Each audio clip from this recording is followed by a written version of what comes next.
Welcome to Cartoonist Kayfabe. My name's Ed Piscor. I'm Jim Rugg. Can't believe we didn't do it already, man. WildC.A.T.s issue number 1 by Jim Lee and the luckiest man in comics, Brandon Choi. First, Jimmy, what do you have? I have patreon.com/Jim Rugg, where I post original art, process stuff, sketchbooks, basically the way I make comics like Street Angel, Plain Janes, Octobriana, and more. I also post out-of-print zines and mini comics, and I just posted this collage collection of 80s black and white explosion comics that I made several years ago. Did a small print run. It's long been out of print, but I posted a PDF, so fans of these kind of influential comics, outsider comics, if you will, can take a look at this mashup of a bunch of the comics that I found when I fell in love with these 80s explosion comics. Ads, editorial pages, logos, just all the elements that went into making these self-published, outside of the mainstream kind of comics. And honestly, some of my favorite comics that I have read in the last 10 years. One of my first 50 comics right here, man. Got a KB Toy Stores. Carnage. Yes, from Eternity Comics. That's a good one. You can also find these on my website if you're not into Patreon. That's jimrugg.com. You can find a lot of my zines there available for download and purchase. So patreon.com/JimRugg. Red Room, the Antisocial Network, hits the stands. This is the book collection of the 4 issues of Red Room that are out there. It hits the stands November 9th. Retailers, I'm imploring you, order heavy because Amazon bought half the print run, and I think it's beyond half the print run at this point because the buyer over there at Amazon, they know the YouTube channel. So hopefully the retailers know the YouTube channel as well, because I would much prefer people get this comic at their local comic shop. But if not, man, you're going to have to go to Amazon to scoop it up. There are about 70 pages of additional material, including the quick and dirty first draft of what Red Room was going to be. We're going to do a bigger video on this, man, but it's going to hit that stand November 9th. Thank you guys so much for supporting it the way you are. It is selling and out like pretty rapidly.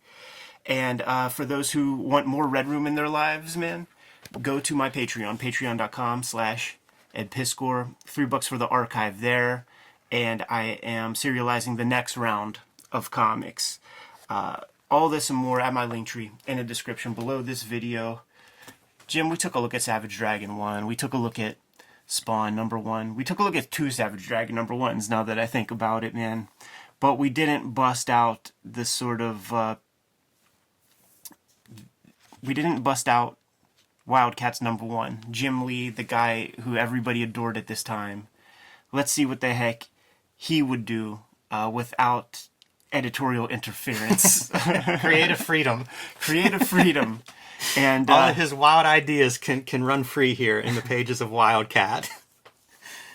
So it's his X-Men, but he also worked on Punisher. And Terminator 2 was out. What else, man? Elektra, he's a big fan of Frank Miller. That's goddamn right, man. And then you have, some sort of fetish kink thing happening with this not little sure fella. about that. I do like the way Maul falls into the Image logo, almost like a corner box. Yeah. Pretty good placement there on his composition. This was such a funny time because there were so many of these superhero teams coming out. Obviously, Youngblood, another one, Wetworks, but all the knockoffs, all the Image-inspired teams that were being made. And you would almost see like the parody versions of this was who each character, you got to have a big guy in your team. You've got to have the badass woman in the team. And it was such a formula of like what makes up a superhero team. Yeah, it was a... Your mysterious guy? Yeah. Got to have the Wolverine, loner, as you say, Punisher type character in there. This was I don't know. This is the height of the bubble, right? I mean, this is whenever it was like as fast as you could draw and put out that new team comic, you did so. And of course, Jim Lee, the apex of that. You always hear about like, the 800,000 copies of Youngblood, man, the 1 point whatever million copies of Spawn. They never trumpet these numbers, man. So I think it might have lagged behind at only maybe 750,000 copies. I was thinking maybe somewhere in between, like it wasn't setting a new record, but I'm sure it sold quite a few copies. Still Malibu. Yeah, first year their deal with Malibu. You can see too, it's not coated paper. Right. This first issue, I don't know when that shows up. Pretty early in the run, I think.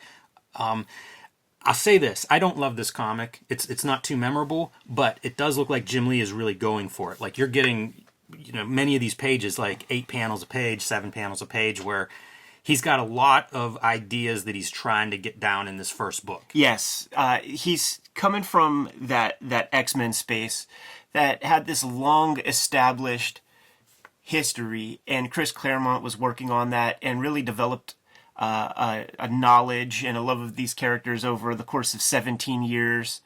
And a lot of people were along for the journey when it came to X-Men. So people bought in to, you know, the mysteries of Wolverine and some of the more soap opera type things, some of the mystery of the X-Men comic. Whatever you think about Chris Claremont's comics, man, like he earned that kind of respect from his readers. And the thing that I learned from rereading this comic with a more critical eye is, like, you do have to earn that stuff. You can't just have mysteries on every page because we have no context. And I think that that's probably the big sort of downfall with this issue, because all that we're hearing is dialogue about how everything is potentially the most evil thing in the world or something like that. You see no evidence. You don't see one example of anything bad being done to anybody outside of, like, their own little cabal, you know? You're the worst person in the universe, but you just hurt your own guy. Like, we see no examples. There goes Lynch, man. He's going to be the leader of Gen 13. Yeah, big part of the history of Wildstorm universe. I like the color, too, in this issue. I constantly bitch about brown color, and you don't have that yet. Like, it's the early days of Digital Chameleon is credited as color separator. Is it Joe Rosas, I think, is on color. Not somebody I'm too familiar with, although I think he does a lot of Wildstorm coloring, but I don't know when he starts, if that's like a new creator that's joining up here. But it's, you know, it's comic book color with a little bit of more of the digital blending and things that you get to do in the early days of digital coloring. It's not overdone. It's not all the gradients that we also see early in digital coloring. So I think it does look good. Where did I see this composition before? It looks so familiar. Let me pull out a little bit. Yeah, obviously the David Mazzucchelli, Daredevil, Frank Miller run. Those were the splash pages, pretty iconic splash pages from that era. Mazzucchelli candies right here. You look close, man. This is a joke. It's a box of X-Men ones with the Magneto cover. Just sit there in the trash. That's fun. Not sure if that's cutting promos on his old job or if it's cutting promos on knowing that 8 million copies and there were a lot of boxes of X-Men still in the back of some comic shops. Yeah, he's cutting promos on the damn retailers who are dumb enough to buy all these things and the people who are dumb enough to invest in them. This is our Jacob Marlowe, like... the Charles Xavier?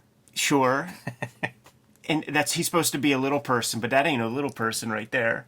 It's funny watching him draw. You would think that with his, like, experience on Alpha Flight drawing Puck, he would be able to figure out those proportions.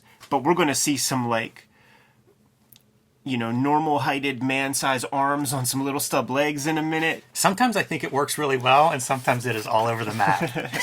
This is real funny too. Okay, the past. Yes. The present, 1990. But guess what? Today, 1992. What? Brandon Choi, you are the luckiest man in comics. And Jim, I get it. Jim Lee. This feels like another Mazzucchelli it totally Daredevil is, man, when he's coming out of the mix, man. Jim Lee, I get it, man. You guys were homies when you were kids. I drew comics that my friends wrote when I was 15 years old. You know, you're holding on to your homie. Maybe commission Howard Mackey to give it a polish or something like that, man. So here's our little guy, man. And see, this is like, you track that. These are like normal man-sized arms with them little stub legs. It's the proportions of like Baby Huey or Foghorn Leghorn, perhaps. Very Chuck Jones. That's a funny panel, too, since Marlowe's in the foreground. He's sort of like, physically on the page, he's the same height as the normal heighted people in the background, but obviously proportions different, and we're going to see him whenever he's actually standing next to somebody. You can see that he's a little person, but it's funny that panel exists the way it does. It's just not quite right. the Jacob thing is funny too, because he has Jacob Marlowe, and this is his Jack Kirby Erzatz character. Yes, and then Rob Liefeld has Kirby, who's his Kirby, and it's also another tiny guy. And they both look the same. And also, they're like meaning well. Like, you know, I have reference for Jack Kirby, so I'm going to draw a 3-footed, you know, 5 heads tall guy. They both exaggerate the shortness of Kirby to do their Kirby homage. Yeah. Of course, he's this big, rich corporate, you know, influencer. Is Marlowe's story going from a homeless man on the streets in 2 years' time, from present to today? Yeah, this is his building muse. his financial empire. Yeah, this is his muse that showed up, and everything changed after that. Void. I assume that's a Dave Sim homage. You gotta have your mysterious, like, Destiny type character. That's the thing too, man. With all of his X-Men experience, you could plug in like a lot of these characters with their Mutant Liberation Front analogs and stuff. All of this dialogue, like, that's a cool drawing. I like that a lot. Yeah, it's where pretty she's cool. Going into whatever that, I don't know, the side of a void. black hole or something. Yes. This Mike Heisler guy, you look at this lettering, and I imagine Jim Lee's like, do your best Tom Warzakowski impersonation, because we got to get a lot of words on the page. The people expect it. People are expecting the words on the page. All this stuff is funny, man, because, like, you've seen examples of this done in, like, say, 1963 or something, where each of these panels kind of make sense. I implore you to try to figure out what the heck some of this stuff even is, man. Classic giant profile. Yeah, man. Up half your page. You know, you mentioned having this look like Warzakowski lettering. Pretty smart if you're going to go from X-Men to this new venture, to don't stray too far. You know, dance with the one that you came with, as the expression goes. And he does. Like, this really does look like an X-Men book, just with some different characters in it. I mean, I wouldn't doubt that if we saw this original art, that there was some whiteout on here where he says black boxes. Might have said black bird, man, because it's that close, man. This feels a lot like an Warzakowski sound effect, you know, integrated in with the art a little bit. Warblade showing up, Maul. Starting to see the team here. Look at these tiny panels. Like, make this the dynamic big anchor, not the big giant guy coming through the wall. No, the Spartan robot ass. Isn't he a robot? Yeah, I think so. We call them androids. You know, these ads are almost, to me, as big as Image itself. Yeah. Because this is how I would learn about Image. You know, I didn't have a comic book store yet, so I would just get these ads. And it was that American Comics and Entertainment. They were in, like, all the Marvel books. They were in basically every comic I was getting, and I would just pour over them to try to figure out, like, what's the new book? Because they would also they would always have the whatever was coming up a couple of months ahead of time. Right. So that was my previews, you know, long before I knew what previews was. One comic in the handle's worth 2 in the mail, Jimmy, when I was around this age, you know, 10 years old. And I would just study these things and imagine, like, I could apply my allowance to some of this, man. Or I could just go to Kmart and get some multi-packs. You were smarter than me, because I would end up pre-ordering a few of these, and then I'd end up buying them. Like, I'd find them at the flea market dealer or whatever and be like, oh, I gotta get it. I can't not have Spawn the second that I have access to it. So, like, this character, his name is Hellspont, and something tells me he might have had a different name, but when those guys are hanging, all the Image founding fathers are hanging out in Mark Silvestri's Malibu home, talking about what their I'm picturing comic is them with going to their be. dicks all on tables. And, you know, he was called Hellspawn until Todd McFarlane was like, my comic is called Spawn, bud. Look at that tangent. Yeah, that's a good one. It's really great. Short arming him. Because Pike's mom, to stave off morning sickness, took a little thalidomide back in the 60s and 70s, man. And he came out a little worse for the wear. And his alien dad didn't know any better, so. It's funny, these names are pretty bad. Hellspont. I mean, Pike. What the heck? Providence.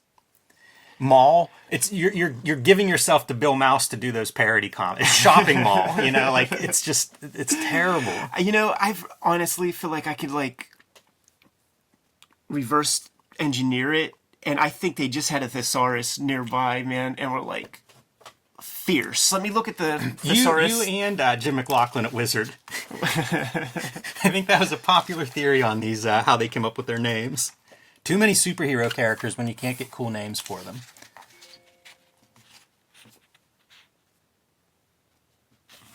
All right, man. Now we have to inject our mysterious guy into the mix.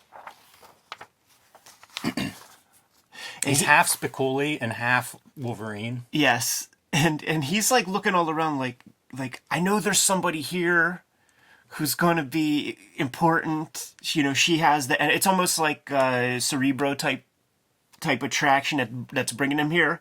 Can't quite figure it out, man. And it's like, well, maybe it's the lady with the Viking helmet and the Ugg boots, man. The boots with the fur. Who, Dazzler? Yeah. Like, you see this lady with this outfit, she might have a high opinion of herself. Man, first issues like this are so impossible too because it's atypical of your comics, right? Like no other issues are like the first issue where I got to introduce all of this stuff. Got to introduce a centuries-old war with demonite aliens. I need to introduce the team and all the team members plus the new member that they're recruiting. There's so much to do, and it's like it's not the structure of any other issue. It's all these issue ones that nobody's well equipped to do, let alone, first-time writers. We're doing this video tomorrow. Let's post the Giant Size X-Men, and you get to see what somebody who has a little experience when it comes to writing like a kind of a first issue, because you just don't want to bite off more than you could chew. Like I said, man, Brendan Choi and Jim Lee, they did not earn all of the mystery that they're trying to put in here. We don't know these characters, and we don't give a fuck about them, so who cares about your mystery? It's meaningless to me. There's nothing built into it. Man, this is like my heel turn week. I'm not a big fan of that Giant Size X-Men either. It's different problems that I have with it. Yeah. But it's the same kind of deal where it's like, you're hamstrung whenever you need to introduce 7 or 8 characters. It's just tough. How much more room do you have in your story after that? Got to inject the Reavers into the thing, man. Cool, Macon and Reese. We're jumping in. This is one of those classic. I mean, we're here for the Jim Lee art, right? Yeah. That's one of your great panels. Even with the big heavy border, put it right in the center of the page. I love that kind of shit. Like, I probably copied that drawing several times. And it's right out of a John Woo movie. In these Lightning comics and those places, like with artists who are cribbing Jim Lee style, they would crib this kind of thing too, man, where it would just be like shots and then like the anguished glance. Who do you think owns this character, the news characters, man? I think they still show up in Spawn comics. Spawn's the first place I saw them, right? I mean, that's a McFarlane invention, I think. As much as a talking head news broadcaster could be someone's invention, post Howard Chaykin. I mean, these things show up in Savage Dragon, a little bit of Taxi Driver. Yeah, there you go. There. I loved Grifter. Like, I drew so much Grifter when I was a little dude. And that grimaced do-rag on the face, like, what the hell? And also, we established Pike a couple of pages earlier. What do you say? Some similarities. I never made that connection, but now I'm imagining they're like brothers, separated. Hey, man. Or it's like Wolverine and Sabretooth. You got to come back and read issue number 2. In the Cabal with Hellspawn and Pike and all those guys, they're talking about their connections in Washington, D.C. And we're going to be getting political. I always forget about that part. Right.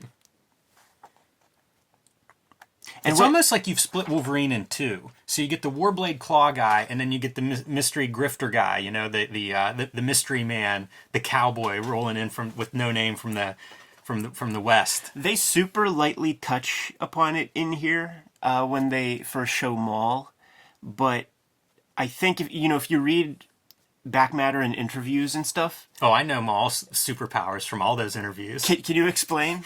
The larger, he can increase his mass, but it decreases his cognitive ability.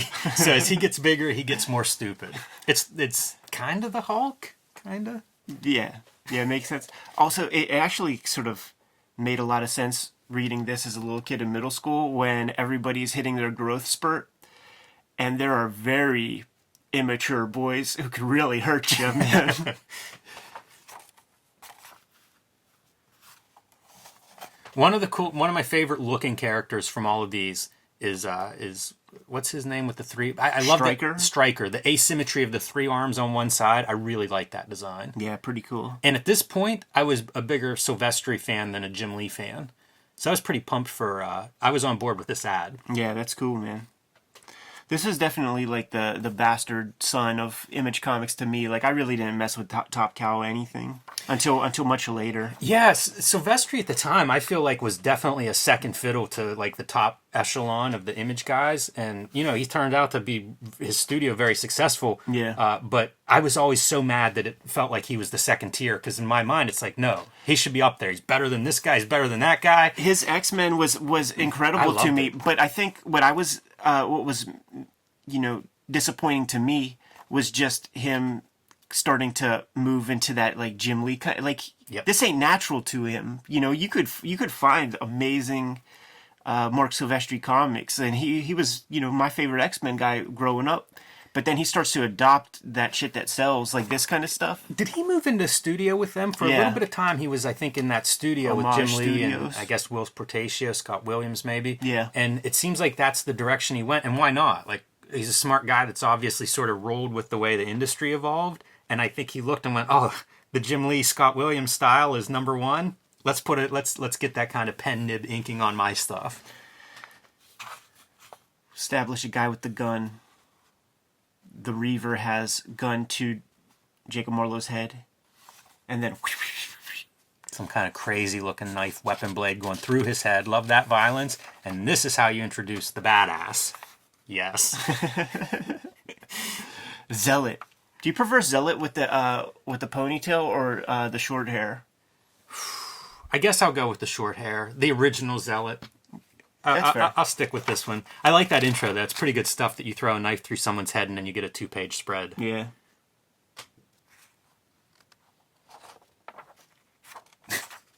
That's ridiculous. Yeah, because he ain't even looking at her face, man. No. An Amazon warrior princess. Is that kind of her origin? Okay. I'll accept that. Is that right? It's like some secret band of, I don't know, a matriarchal culture that lives off the grid and... I was just going to say it was the hand. Yes. Good explosion. I like the bricks and stuff. Hard to draw. And then we, at the end of issue 1, we discover who our mole is in Washington, D.C. And when you see that kind of thing, you guys got to trust me that this is Vice President Dan Quayle from the time. And you know it because potatoes is spelled incorrectly. And if you remember, like, he put some sort of memo out. I believe it was about the TV show Murphy Brown, like where she was being disrespectful to the administration or something. And he said something about small potatoes, and this memo that he CC'd all the news media in or something spelled it wrong. And this was like a headline on newspapers for half a year that year, man.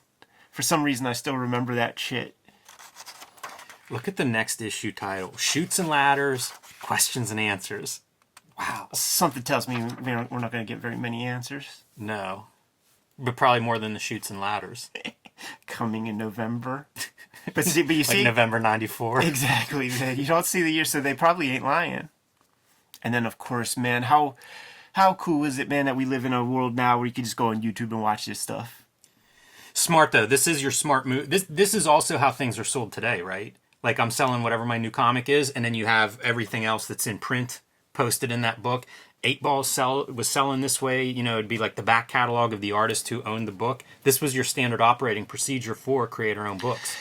It's kind of the argument, too, for the sort of other benefits of, like, speculator markets and booms and stuff. Because you don't get stuff on the record like this if there isn't a reason for it, man. So, like, this is the 90s boom, and then you get that really cool set of videos in the during the 80s black and white explosion with Dark Knight and stuff. That's where you get Comic Book Confidential and that Masters of Comic Art Harlan Ellison. Like, you think Harlan Ellison is going to come out of his tower, man, to like participate in something if it isn't going to be fly?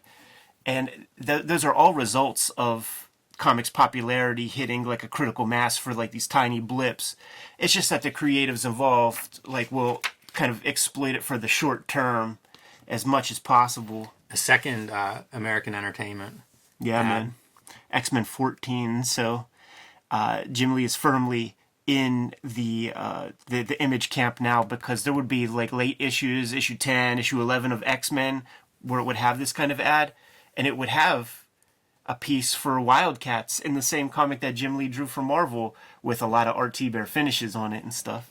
But man, you got the whole pantheon right here, man. You do. Including Brigade, but then Supreme is somehow outside of the box. Why didn't Supreme make it in? Just couldn't fit it in there, man. It would have been disrespectful to put Shadowhawk out of the gimmick, man. Like, it's fun to take the snapshot of this time period, right? Cable gets a top line, Ghost Rider gets one, Spider-Man 2099, Valiant has its own box. Valiant basically on the same scale and size as DC Comics and Dark Horse for this ad.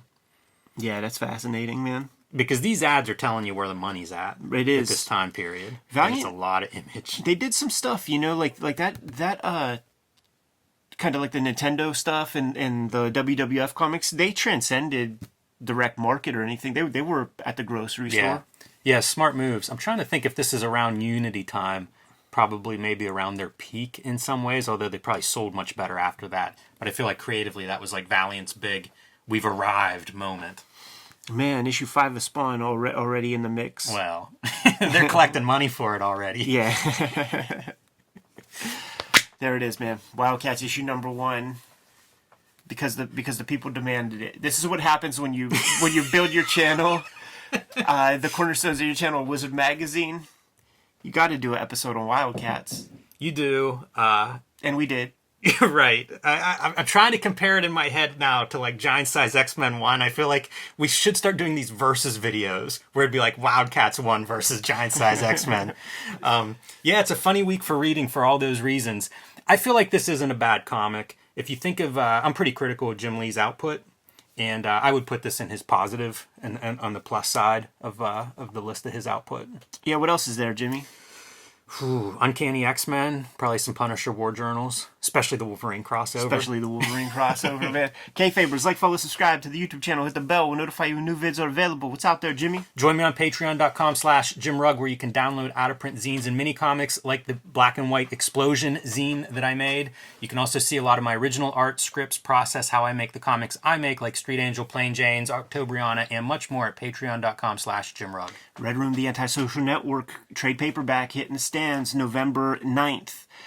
Retailers order heavy on this thing because Amazon bought half the damn print run. So if you want this comic and you want to get it from your comic shop, put in that order right away. We are also serializing the next round of Red Room comics. It's going to be called Trigger Warnings. First issue coming out in December. But you can read it ahead of time on my Patreon, patreon.com/EdPiscor. Those links are in my link tree in the description below this video. What else do we have, Jimmy? Subscribe to the Cartoonist Kayfabe e-newsletter at the links below this video. You can also find Cartoonist Kayfabe t-shirts and merchandise like this Make More Comics shirt at the links below this video. All right, man. Give them those marching orders. We'll be on our way. Read more comics.